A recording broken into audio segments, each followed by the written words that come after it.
because, you know, sometimes the mind-body connection, the communication that you have with yourself isn't a straight line, and it doesn't necessarily have a vocabulary. So a lot of what I get, so to speak, information I receive from my physical form and its needs comes visually for me. I have a visual and experiential learner.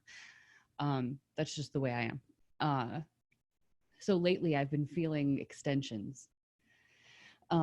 So I have been thinking about inversions lately, but we're not going to do inversions today. And I don't want to record an inversion class because that kind of incurs some potential liability issues for people who try it, who aren't ready to try it. But inversions are also extensions, right? So the intention for this class is ground and grow. So the idea is if you stabilize your foundation, which I know you two know very well, if you stabilize your foundation, you can grow up nice and tall and you can be safe in any shape. So regardless of what your physical foundation is, right? Bottom, shoulders, arms, forearms, head, all of these things, if you are toned and ready and warm and breathing deeply, can be a nice steady ground from which to extend. So that's the idea that we're going to be experimenting with today, given the fact there's a couple elements to this that are non-physical. The fact that it's springtime and that's what everything is doing right now. The fact that we're stuck at home. This can be this is the time. I don't know about you guys, but spring fever is a thing, right? So the second it starts to get warm and the sun is out a little bit longer, I want to go and take road trips, which I actually can do given the circumstances as they stand. I want to go walk away from people anyway. So all of this is fine, it's fine with me. But for people who love parks, so who love manicured areas, who love to go and be down at the piers where they do like those water concerts, like all of these things hopefully will be coming back soon. But for the time being, if we have to be here, we have to create the internal environment where we can feel that we still have all the space that we need. And that, of course, is another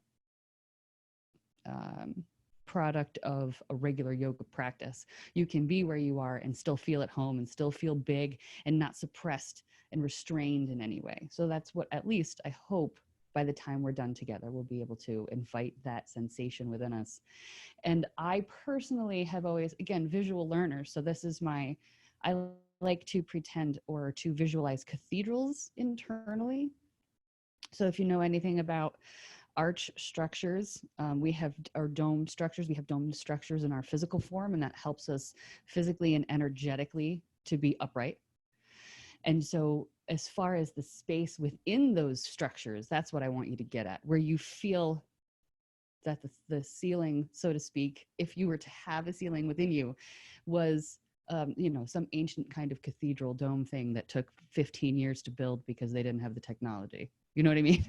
And it's going to stand for the next 3,000 years because it's really sturdy. Those are the kinds of inner structures that I want to play with when I think about extensions. Having the foundation and then growing the rest of you out of that foundation. That's how we're going to play today. Okay, now I'm going to look at notes because I have a list of asana, and they're really going to be variations on Tadasana in various orientations to the ground. So that's what we're going to try. So of course, seated, we've folded the legs, but we still want to create a sense of lift and alignment that is reminiscent of Tadasana in the torso. So you can't, well, maybe you can. Trying to get a good sense of where I am in space here. Settling the sit bones down on a prop. Folding the legs in a way. And again, folding the legs might not be an option for you. So maybe you have straight legs. And you can engage downward, right? So the legs press, the tops of the feet, maybe the sides of the feet, perhaps the heels if your legs are straight. And that just a subtle engagement of muscular energy allows us to then create that ground. This is exactly what we're going to be doing today. Stabilizing the foundation, pressing the bottom and lifting up. You're pressing the bottom if you're seated. So we'll experience other grounded parts of the body as we move on. Arms are going to be as comfortable as possible with the elbows and the inner arms resting by the torso and the ribs.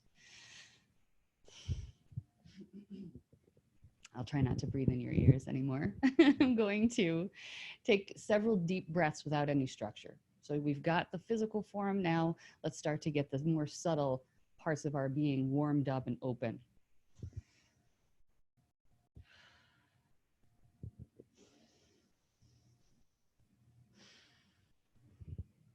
With this practice and process, knowing, sensing in the form where your tightness is, where you're restricted, maybe working past that as you breathe deeply, maybe blowing out the nose, sighing, being loud if that's productive to relieve yourself of tension in the mind.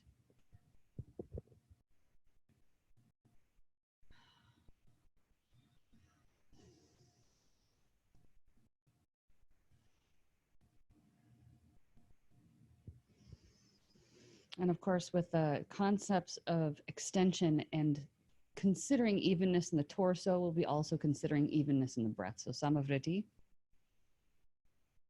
bringing ourselves now into a controlled and structured kind of breath practice where we have just a nice, gentle willpower exerted over its duration so that you can inhale and have it be the same length of time to get full and then empty.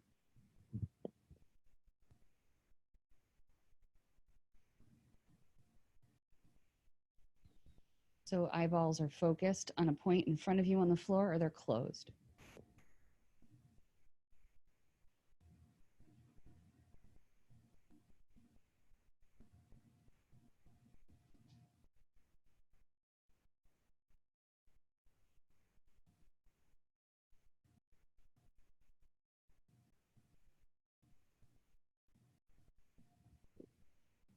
Beginning to, if you haven't yet, creating that bellowing action in the abdomen so that there is a big open, that accordion area of bellows that would inflate to take in air to create the vacuum. You want to feel that sensation of broadness in the belly, and then that gentle squeeze makes you empty, a comfortable kind of emptiness.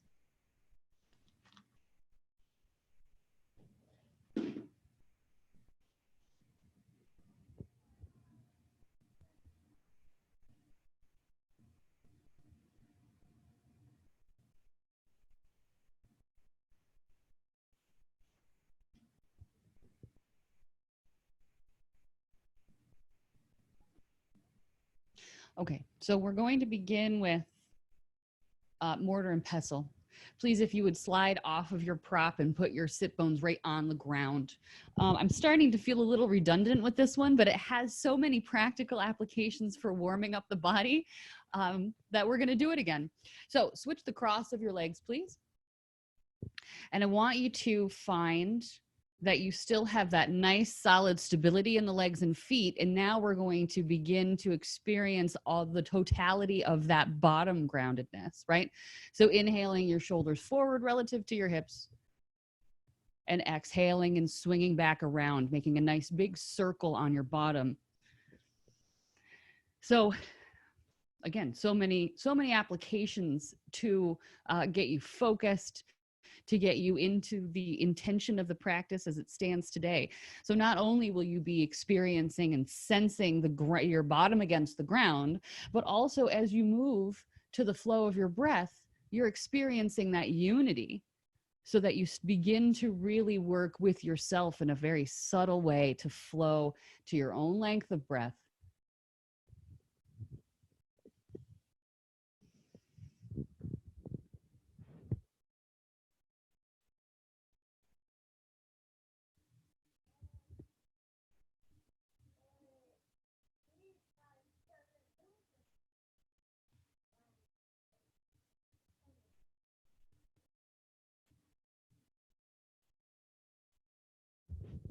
Again, eyeballs can be focused on the floor in front of you, or they can be closed so that you can have an internal experience, but slow and steady with the body to reflect the flow and the slow and steady flow of the breath.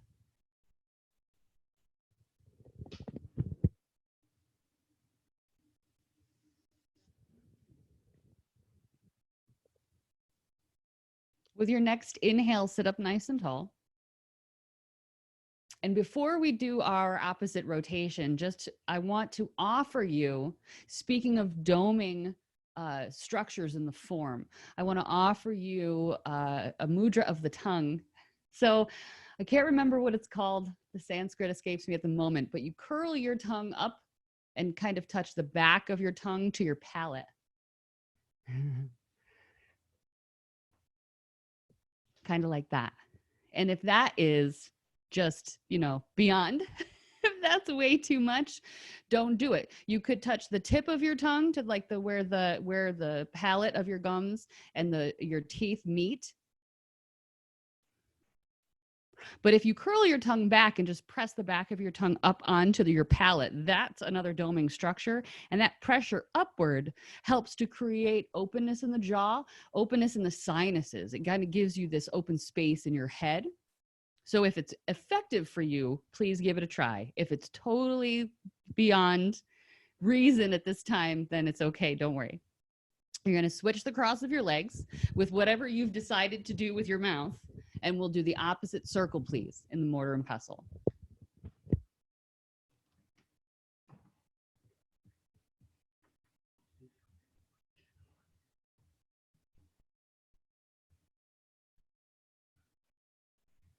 Not really.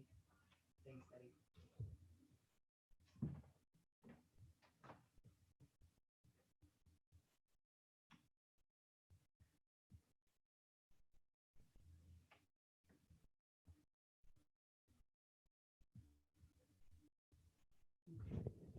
Okay, allowing yourself to sit up once again nice and tall, experiencing that groundedness of the bottom, the length, hopefully a more even engagement of front and back body in the torso, and let your head just kind of hover over your shoulders. Long and smooth breaths just for a moment.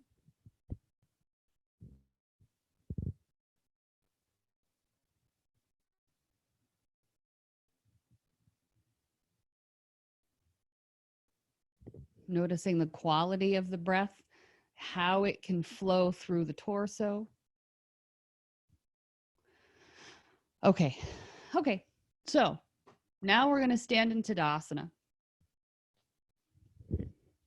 I'm going to take my socks off before I stand up. So we'll begin to then experience an awakening of the legs and feet so that they can be a sturdy ground for our asana. And of course, Tadasana being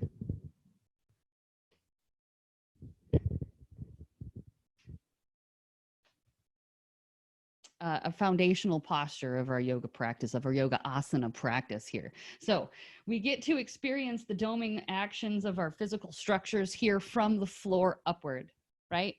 So we have the weight balanced over the ball of the foot in the heel, right? Noticing tendencies around your standing habit.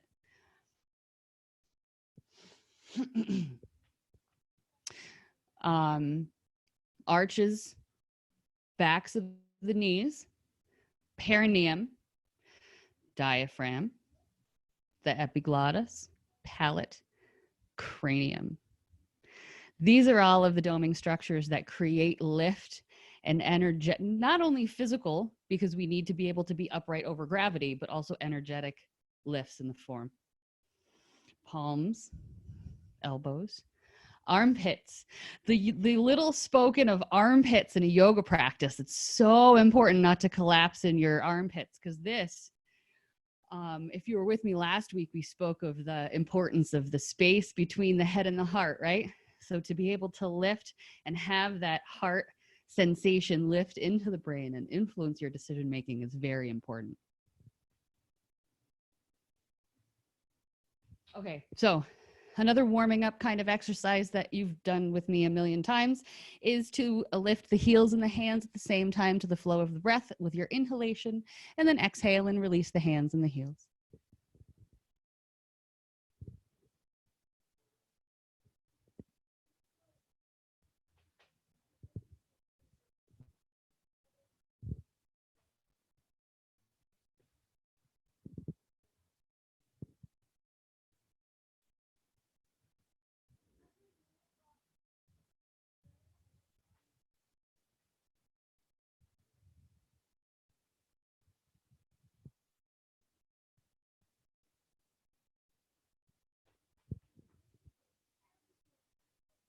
So this is one of the ways in which we can influence and strengthen our stability and groundedness.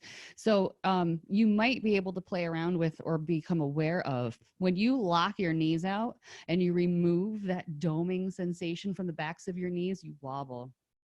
Just be aware.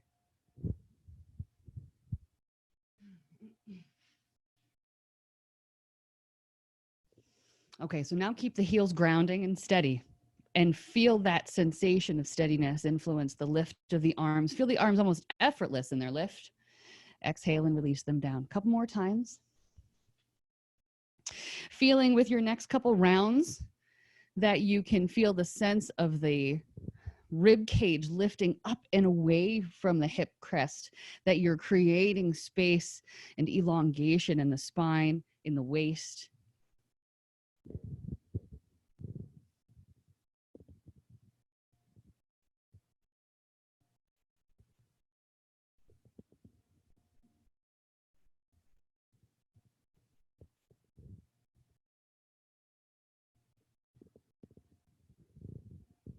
Very nice. So a release with an exhalation and stand steady in your mountain pose, please.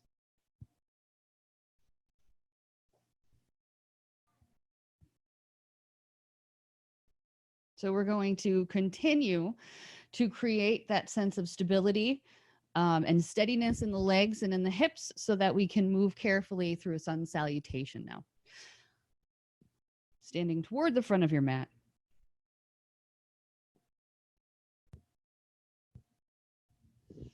The embodiment of a mountain.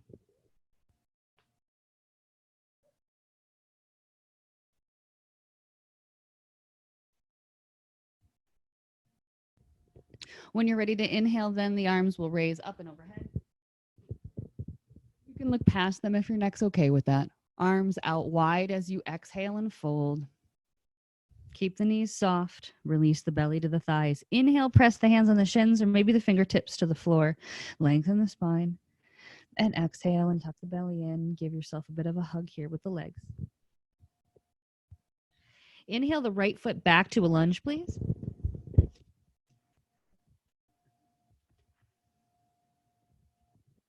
For a moment, breathe.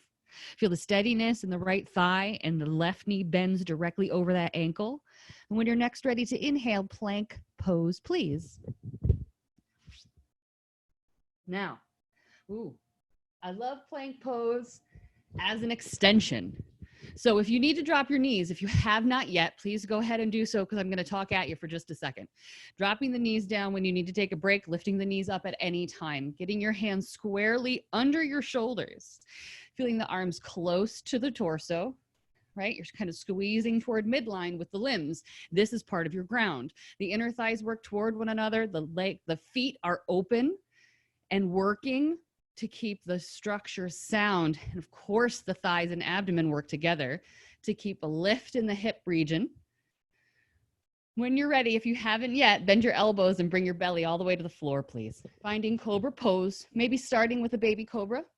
We haven't done a ton of warming, so just be aware of your form and how it feels, what it needs. Exhale, downward facing dog.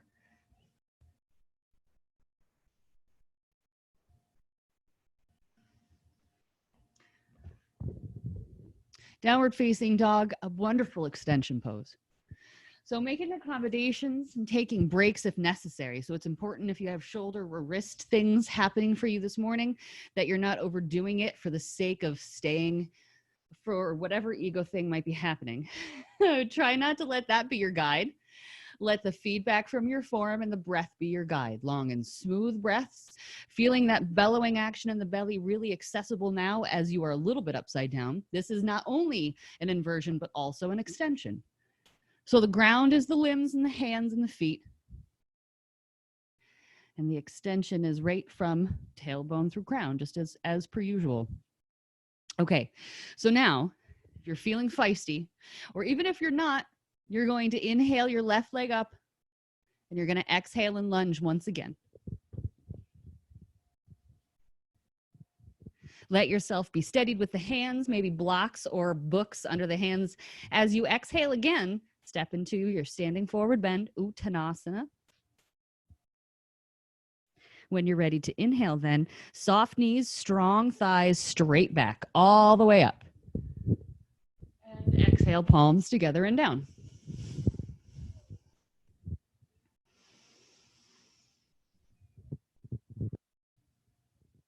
And returning to your mountain pose, and let's do it again.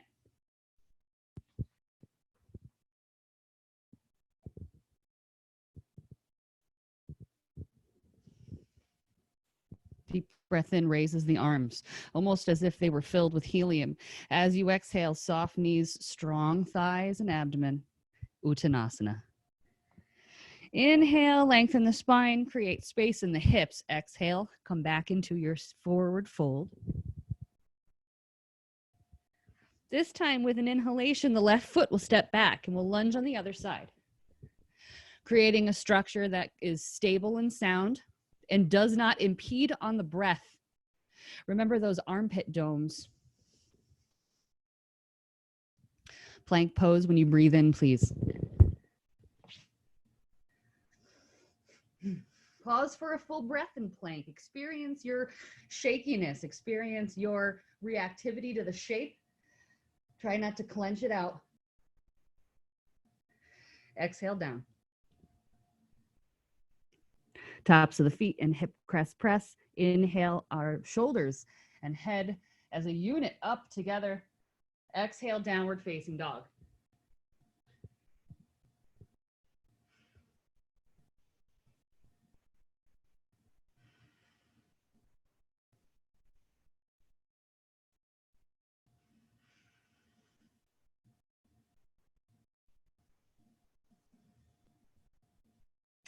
So the right leg lifts. And as you exhale, step the right foot forward. Creating a stable ground, a deep breath, a long spine.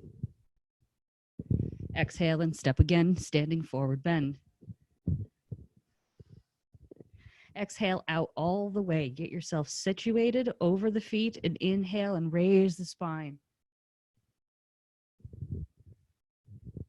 Exhale, Tadasana.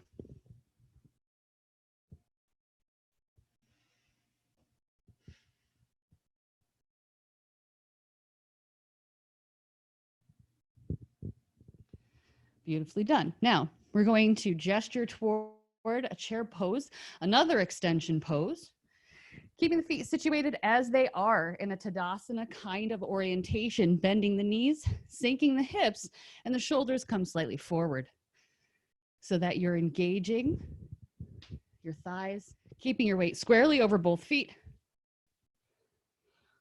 Chair pose. Also known as awkward pose. Extend your arms up by your head. Yep, thank you. As long as your shoulders are okay with that. Can you feel the arch of your feet? Obviously, you're going to feel a bend in the knees. And that your awareness in the abdomen and its bellowing action as you breathe can lift and flatten the perineum.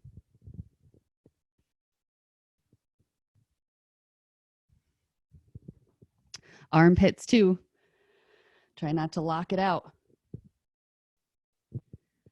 Okay, so now you're going to step your right foot back so that we can create a wide stance, and we're going to practice triangle pose. I know you ladies know all of the alignment principles for triangle, but just bear with me while I check in. Weight over both feet. Even though the legs are wide, you're feeling as if you're standing in Tadasana in the feet.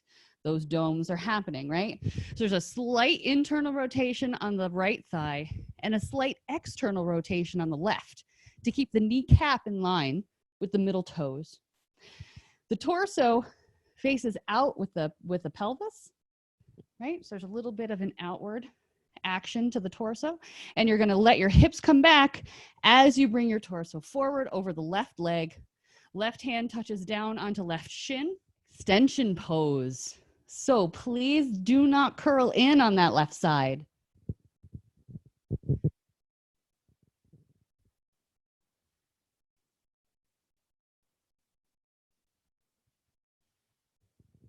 Relax. Release tension from the neck, shoulders, jaw. If you haven't yet raised your right arm, please do. Absolutely. See if you can feel, as you did on the ground after your mortar and pestle, an evenness of extension through the front and back of the body. And we prevent weight leaning forward over the left leg by reaching strongly down through the right side on the right leg. Soft knees, bellowing action of the abdomen, creating lift right from the perineum through the dome of the crown to the head.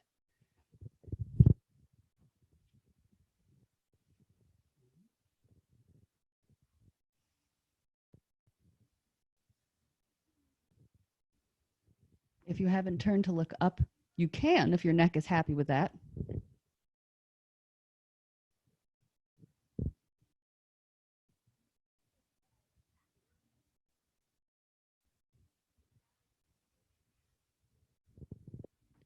The next time you exhale, please release the right arm, turning the torso to face the floor. Bend the left knee. You're going to step back to downward facing dog, please.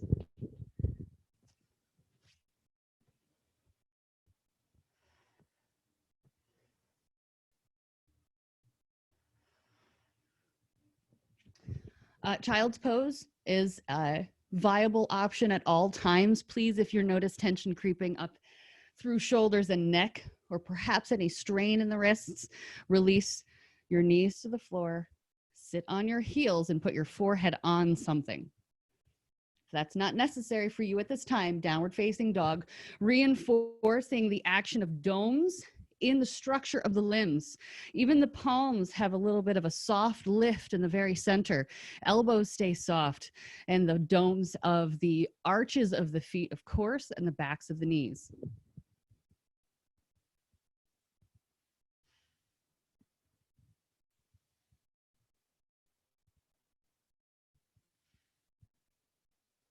Okay, so please step your right foot forward. We'll lunge on this side and move into a triangle. It might be helpful to stand all the way up once you have your feet wide, so that you can organize yourself carefully and specifically, safeguarding the joints, getting the weight arranged over both legs, engaging up from the feet, cocking the hips back to the left. Then the long right side comes over the right leg.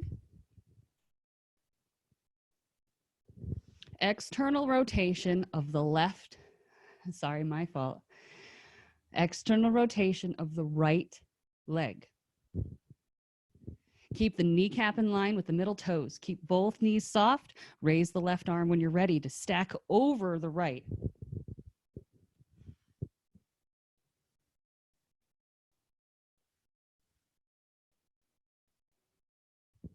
Find your breath into your low back, down by the SI joint and the hip crease.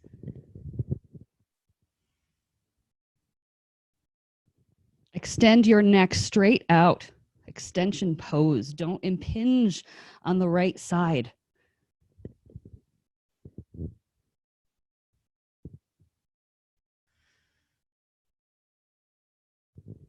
Soft draw. Relax the tongue away from the roof of your mouth here. Open up the sinuses if you can.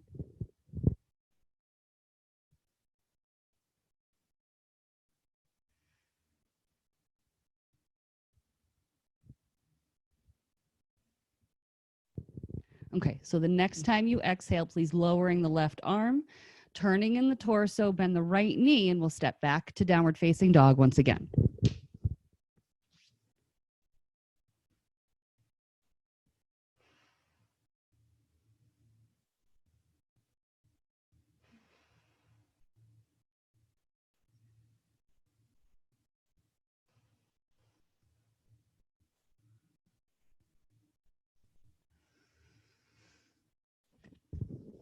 Okay, so I would like you to please drop your knees so that you can come to a tabletop position. Hands and knees, and now we're going to play around a little bit with a modified side plank. So we will eventually be working up to a full Vashisthasana if that's possible for you, which is a full side, an extended side plank posture. For now, I'd like to build on the elements of rotation in the thigh and stability in the limbs so that we can find an extension pose here that's well grounded and fully extended so you can breathe nice and deeply into it. So from hands and knees, let's start on the right side. So you're going to take your right hand out forward of the shoulder a bit, finding a strong stability in the right thigh here. You want to press the top of the right foot down, engage up the inner thigh and the quad, and then you can release the left foot back behind you. So keeping the right thigh turning outward, external rotation in the right thigh. You release your left hand from the ground and you can put it on your hip.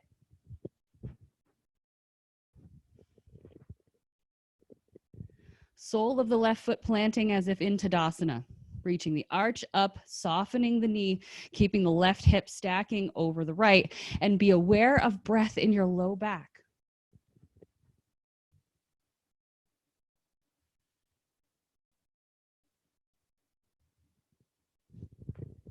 Reaching the left arm up then, if you haven't yet, to stack directly over the right.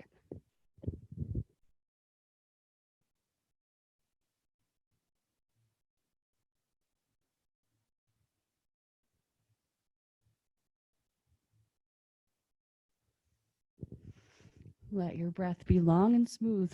Bring yourself back to that number you started out with. How is it different now than before?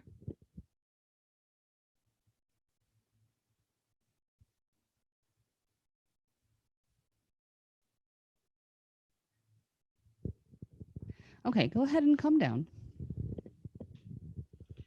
Take a moment to relieve pressure from the right hand, maybe rotating the wrist or shaking it out if that's better. And so we'll do the other side then.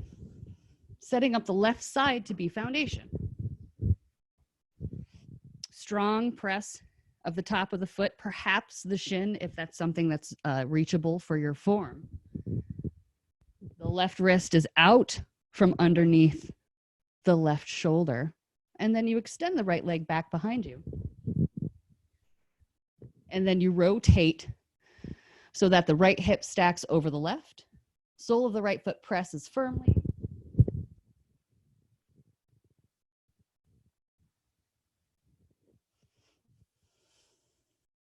Long and smooth breaths here, all the way down the torso into the pelvis to create space. Exhaling, feeling the strength of your abdomen support and steady the torso.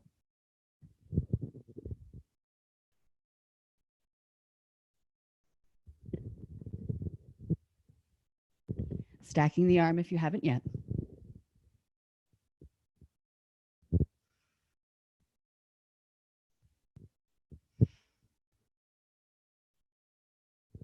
Noticing difference in sidedness. See if you can soften the right knee, but still feel grounded and steady through the foot. Check in with your left armpit.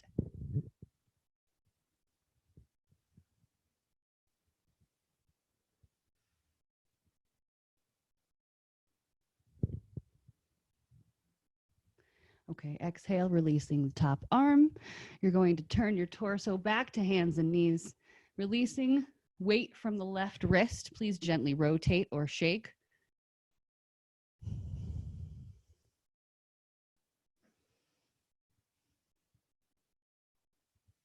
Because here's where it gets interesting.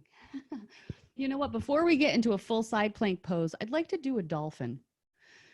So for the sake of symmetry, to getting ourselves very squarely centered within the torso and being able to extend fully, as long as your shoulder is okay, you're going to put your forearms down on the ground. And this is the way my very first in-person yoga teacher taught me to measure out where my forearms should be relative to my shoulders so that the structure is as sound as possible. His suggestion was, he was also a student of Rod Stryker's, just if that means anything to you. You're going to tuck Your fingertips around the outside of your tricep down by your elbow on both sides. When you have that on both sides, then you're going to keep the elbows planted on the mat and rotate from there so that you can press your forearms down. And the extent to which you can get your forearms parallel relative to one another is totally a function of the tightness or looseness of the musculature in your shoulder girdle. So if your hands have to be a little closer together, that can still be a soundly grounded posture. So don't, no judgment around it. It's just what is. Maybe if it's okay and it doesn't hurt and you feel connected and stable, you can widen the forearms so that they become parallel. Once that happens and you can consider the weight distribution over your forearm, not just on the humerus. You can then turn your toes under and lift the knees so that you have a downward facing dog in the bottom half.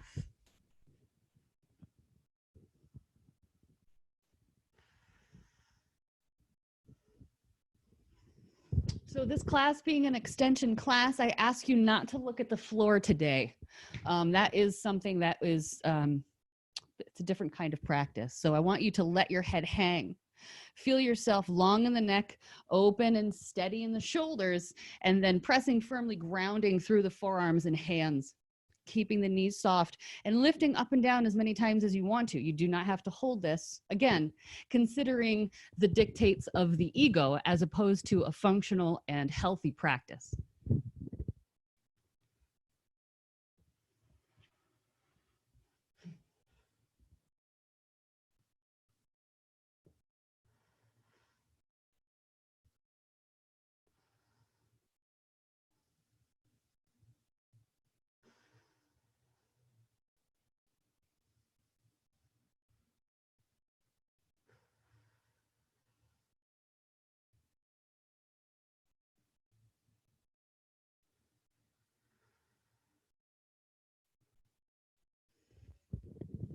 Exhaling, letting the knees lower to the ground, and please find a child's pose, balasana.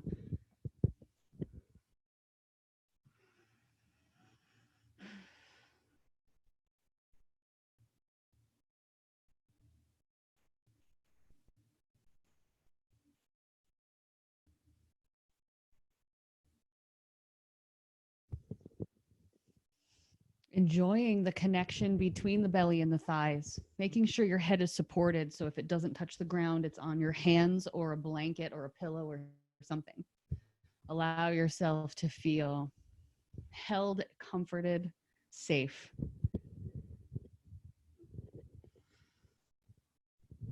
Check in with your count.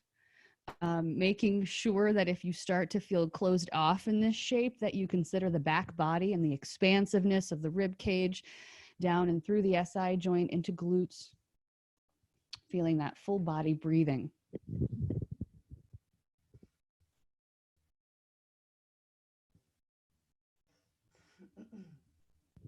Okay, now if you would please raise head and shoulders, and let's prepare for our plank posture. Vashisthasana. It's one of the ones I love to say. Okay, now you're going to start from a kind of a slight hands and knees. So let me show you what I mean. This is also plank pose. Okay, so it's not tabletop. We're talking about an extension of spine where the shoulders are lower, hips are lower than the shoulders.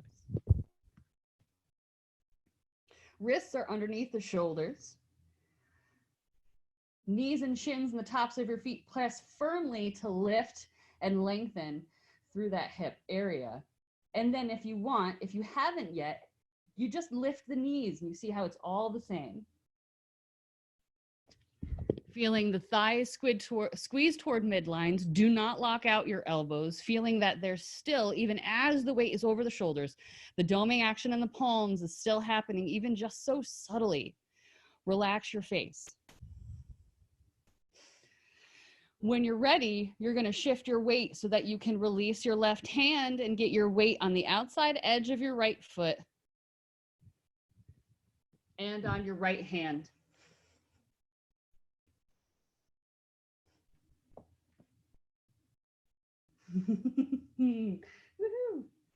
Okay, so you can stack your feet.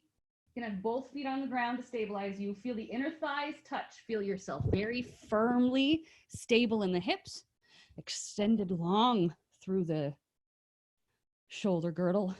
Consider your right armpit.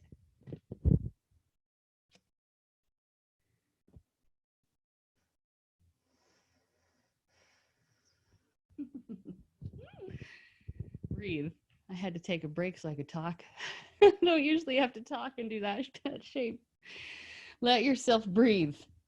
Feeling abdomen is steadying and safeguarding the low back. Feel yourself extending long out through that upper arm if you haven't yet. Beautiful. Don't clench your jaw. And then when you're ready, come on down. You can do child's pose or downward facing dog, tabletop, perhaps, if that's a, do what you got to do.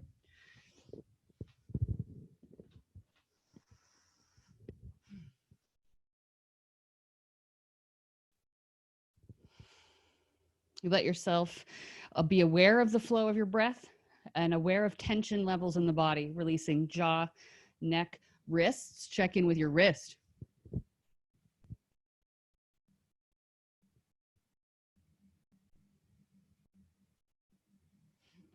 All right, let's try it again.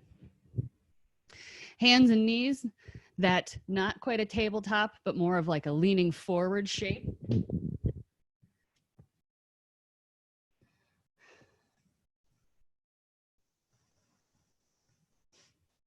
Lifting the knees when you're ready.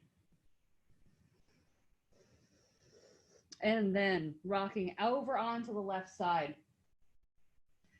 Do not collapse in the left armpit. Right ribs roll up on top of the left.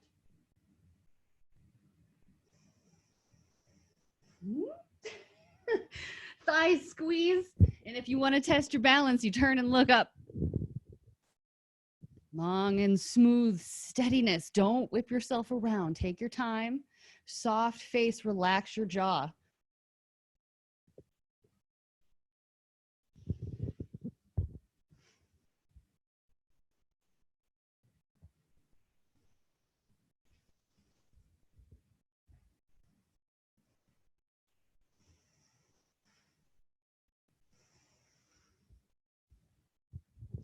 Again, be relieved.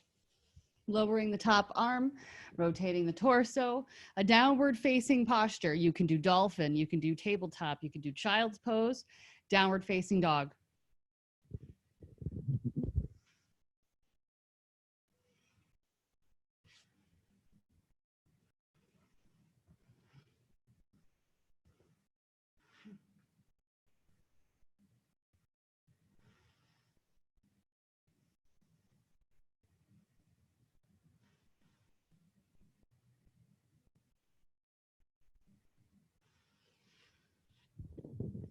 Excellent.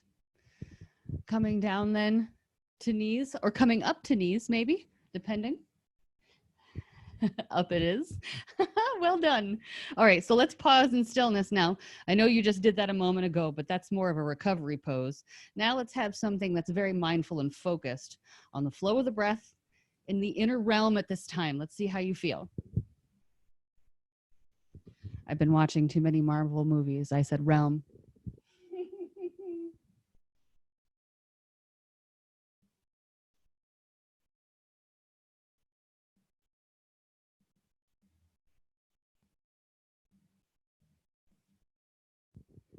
Okay.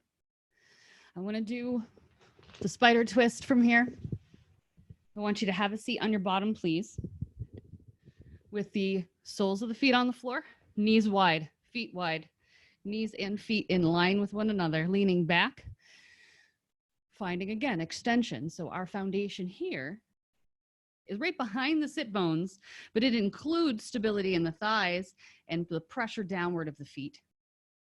And then you're going to rotate to your right. So you're just going to let your legs fall and arrange themselves as they are comfortable, turning the torso all the way around to the right and leaning back over that right hip so that you can set yourself up on your arms to be supported and long, and breathe deep.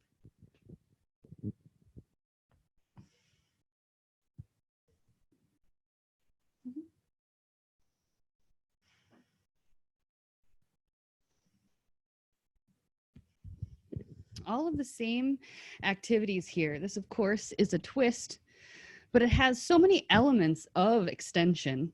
And truly, the safest twist is one that has a nice and elongated spine. Let your breath travel down into your seat. Feel the pressure of the right hip on the ground increase with that deep breath in, and then exhale and feel yourself wrung out like a sponge.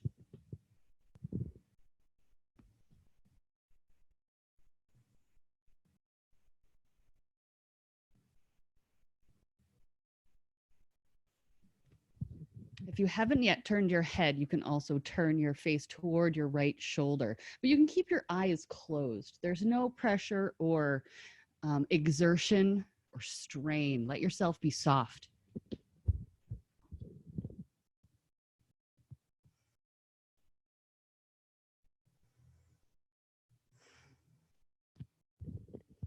Okay, come on up to center, please. We're going to revisit that almost like a supported squat.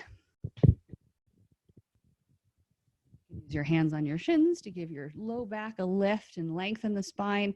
And then your knees will fall toward the left as you rock up onto that left sit bone, turning in the torso so you're leaning over the left hip and letting the arms support you.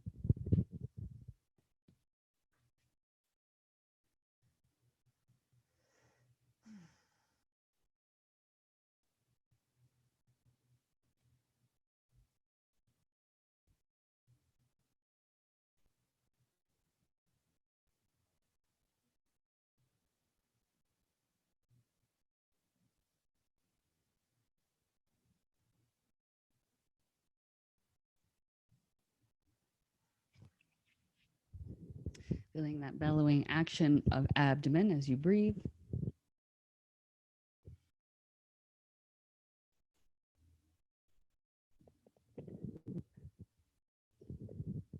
And when you're next ready to inhale, come on back around.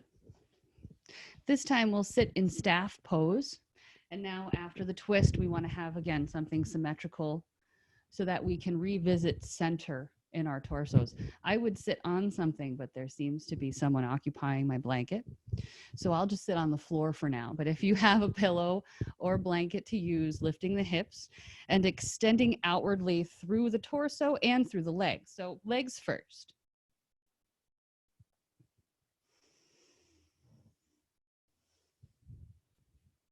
Keeping all the domes soft.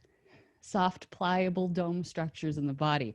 There's still arches in the feet. There's still a softness to the back of the knees. Sit bones square and your weight evenly distributed over both. Lift and length through both the front and the back of the torso. Armpits. Tongue away from the roof of the mouth, or perhaps that active connection between tongue and palate that creates a dome, or reinforces perhaps the dome, and then the palms next to you on the floor. So again, from the soft palm that has that subtle lift in the middle, up through soft elbows, armpits open. Even as they're folded, there's still an unimpeded sense of lift underneath the armpits, almost like wings, right? Through the shoulders, tops of the shoulders.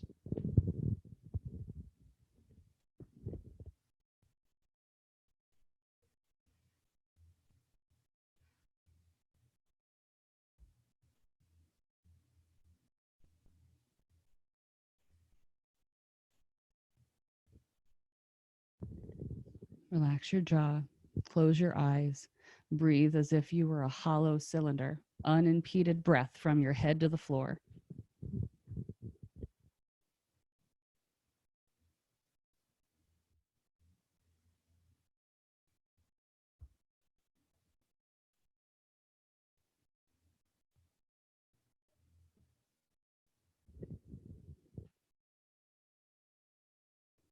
I would like to do a supported child's pose.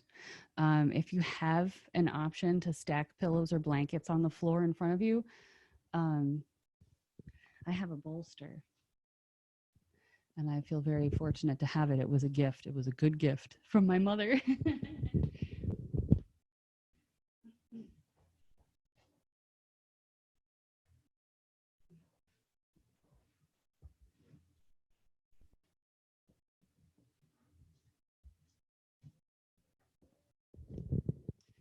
If you have a bolster, then you're lucky and this is going to be easy. If you don't have a bolster, um, we can give you a minute to go and get the supplies that you need. If you have blankets, you can fold them and stack them and have them be a support for your torso. Okay.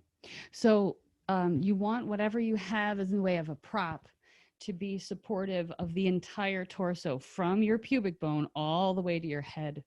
And that's really important so that you can have your whole torso supported and therefore able to be completely relaxed. And that's everything about child's pose we want to embody here. We want to embody even the mentality of a child. So someone without responsibility who has wholehearted faith in another person to take care of the things that need to be taken care of. This is really hard as an adult. See if you can play around with relieving yourself of responsibility of all technique. We'll revisit this in Shavasana, but this is a little bit different. So we have the comfort and the connectivity of the torso on the prop. And the prop is always a ground representative. So allow yourself to have faith in the earth.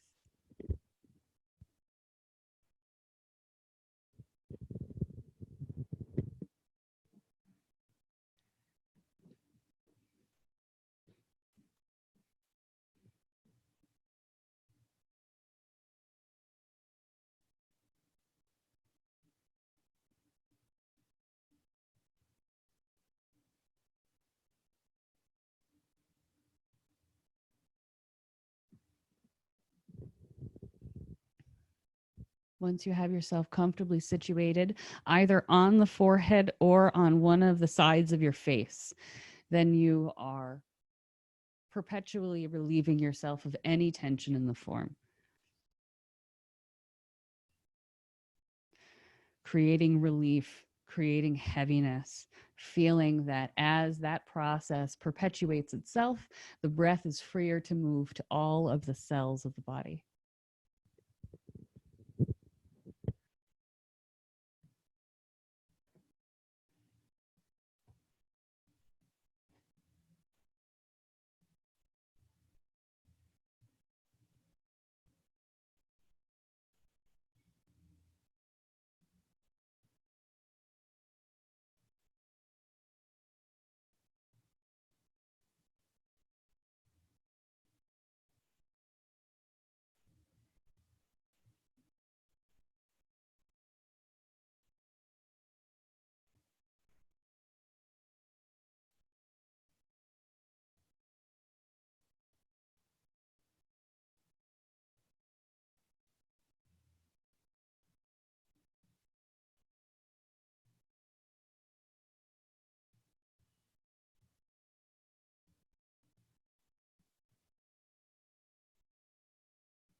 If you have one side of your face touching down onto your props, please turn it to the other side.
So you'll gradually make your way back up.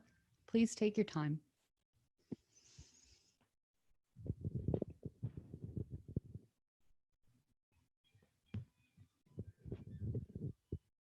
Setting your props aside, we're going to lay down on our backs.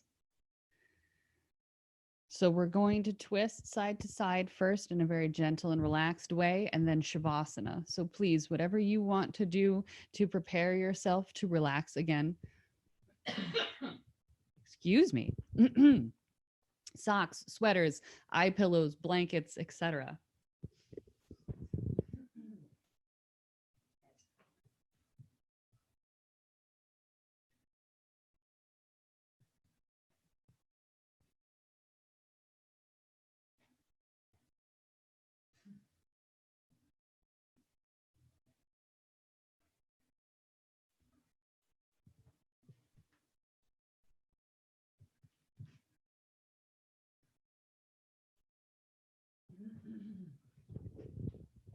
So on your backs, if you haven't yet, when you're ready, bringing your knees into your belly, give yourself a bit of a hug to begin.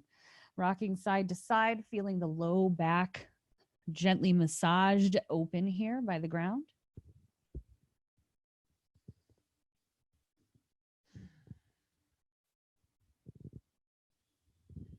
So you're going to cross your right thigh over your left, nice and high up on the thigh. And you're going to let your knees fall to the left, keeping your right side grounding comfortably. And you're going to roll on the back of your head so that your face is off to the right. In a very passive and calm kind of way, allow gravity here to affect the posture so that as you breathe deeply and are relieved of tension, then you feel a very, you're increasing the twist as you relax.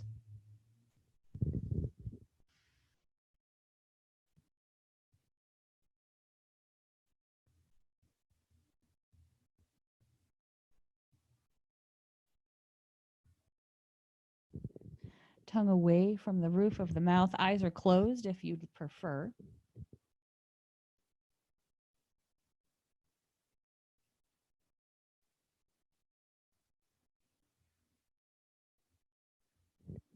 And then we'll come up to center, unraveling the legs, crossing them left over right, letting the knees fall to the right, and letting the left side stay heavy. The left shoulder, left arm, rolling on the back of the head to face the left.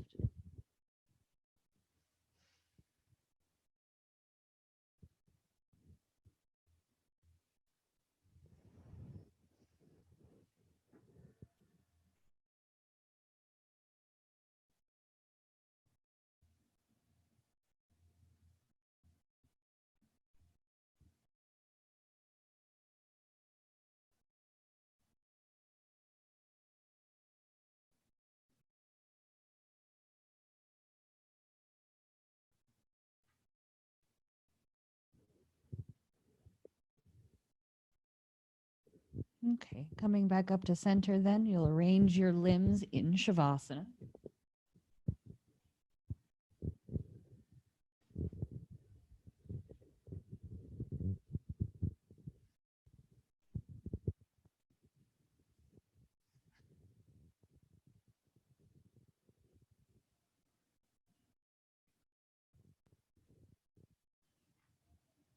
Letting the arms and the legs be nice and wide.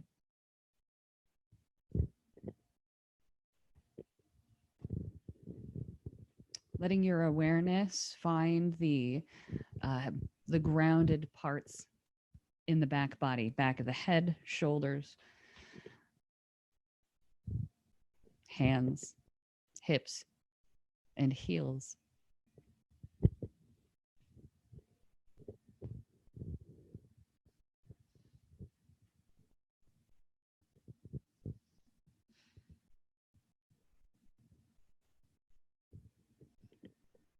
And allowing again your awareness to travel from the head. So feeling the sensation of release in the scalp.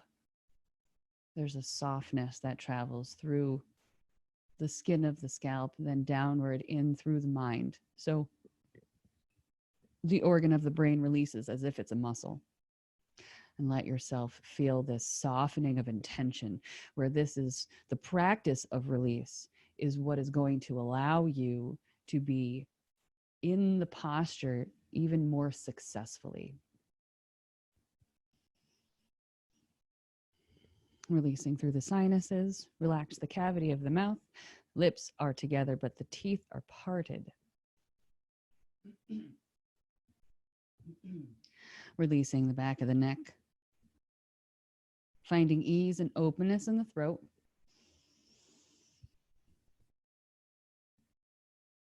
And releasing through the shoulders and through each arm, feeling the openness and softness of the palm and the length of the fingers.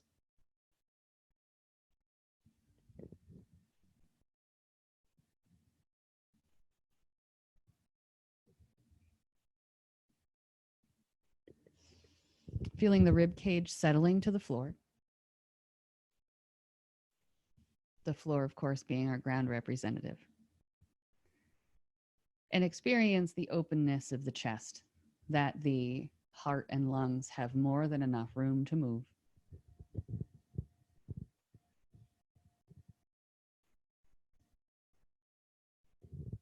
Their calm and measured movements create some steadiness and calm internally so that you can concentrate on releasing through the solar plexus and down through the organs of the abdomen. Feeling everything settle and become heavy as a response to gravity and your relaxation, and experiencing then the rebounding spaciousness into which you can breathe. That's that cathedral shape and space.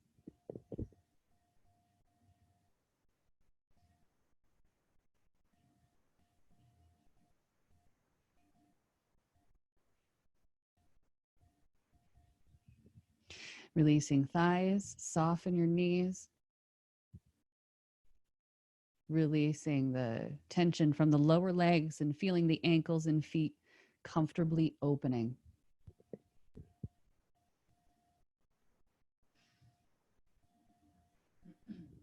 And everything about Shavasana is an allowance.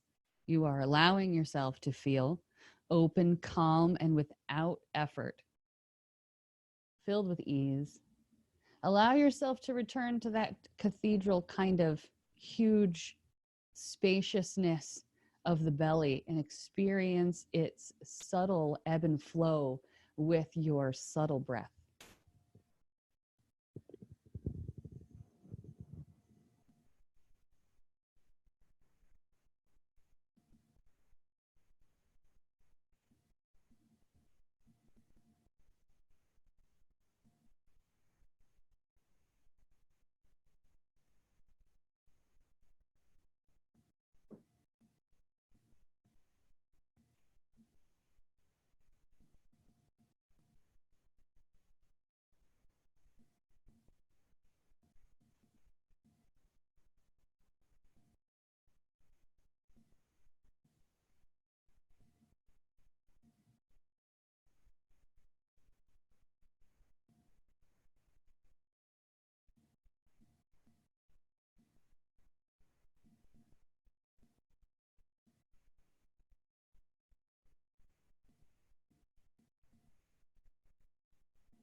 Begin to deepen your breath and make subtle movements with the form.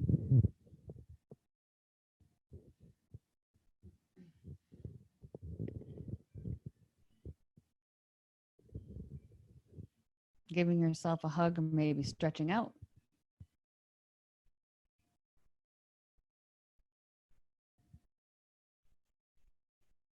And eventually rolling onto your right side and allowing yourself one or two complete, very deep breaths here to infuse calm and comfortable into the fiber of your being.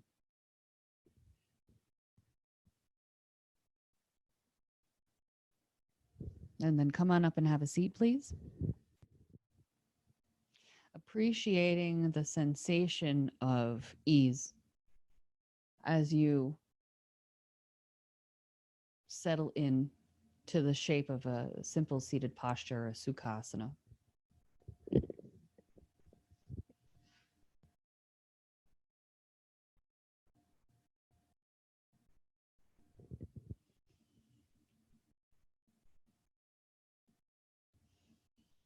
Observing comfortably the sensation in the form, the ease, the openness of the breath, the calm in the mind.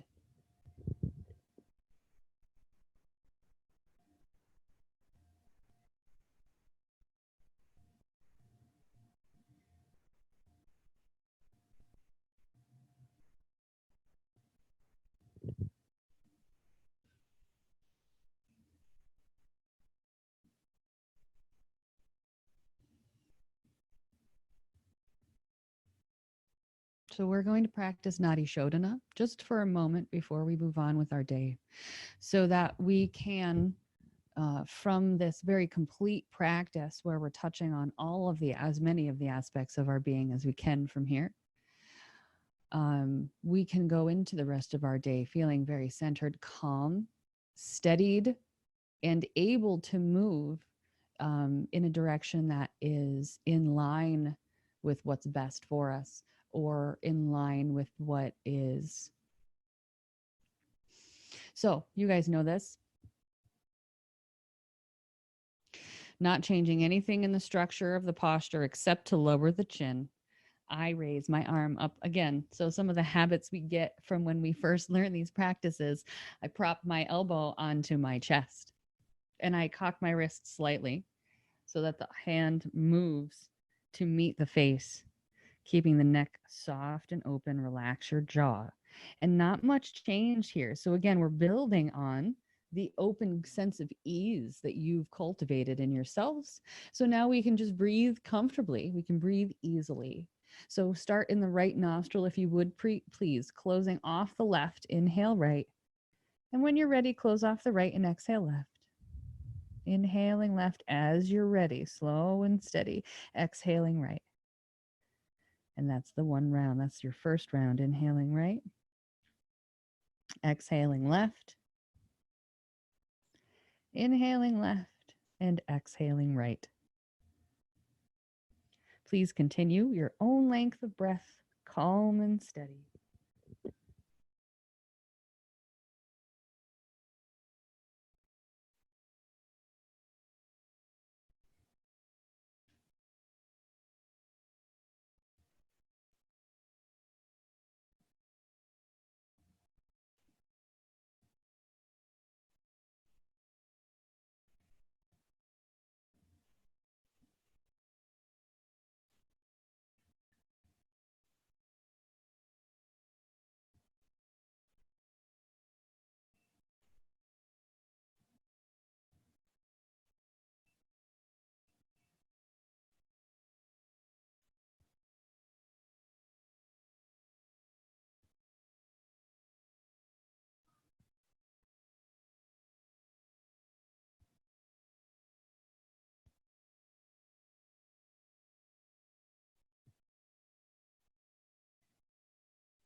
Checking in with the rest of the body, making sure you still feel relieved and comfortable in your seat.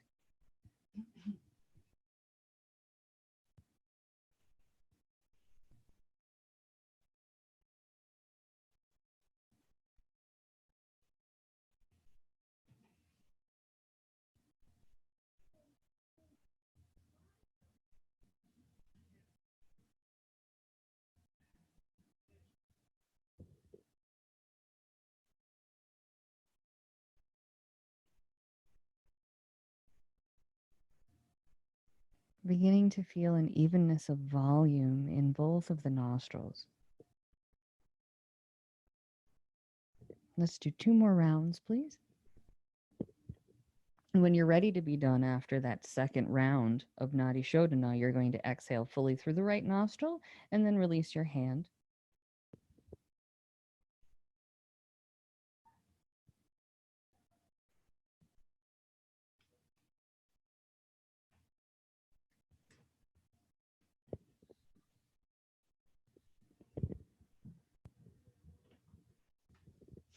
Set your body to be comfortable with the hands resting on the thighs, arms and shoulders released. And become aware of the breath in both nostrils now.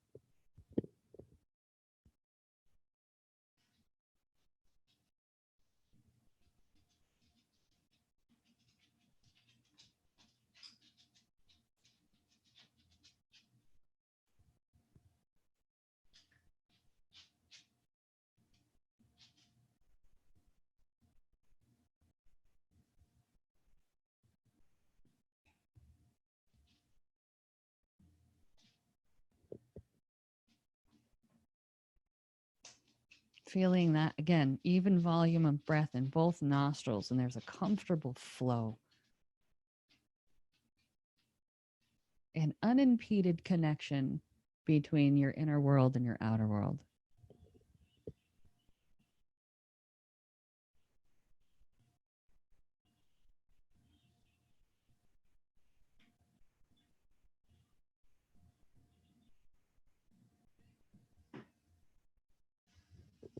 So you'll release this practice, lowering the chin if you haven't yet. Bringing the palms together near the heart and allowing yourself to grow that sense of gratitude internally. And maybe finding that sense of connection with your breath, your inner and outer world. You can breathe in and out gratitude for your inner space, your inner practice, and how that connects you to your outer world and peace in the world that you see around you.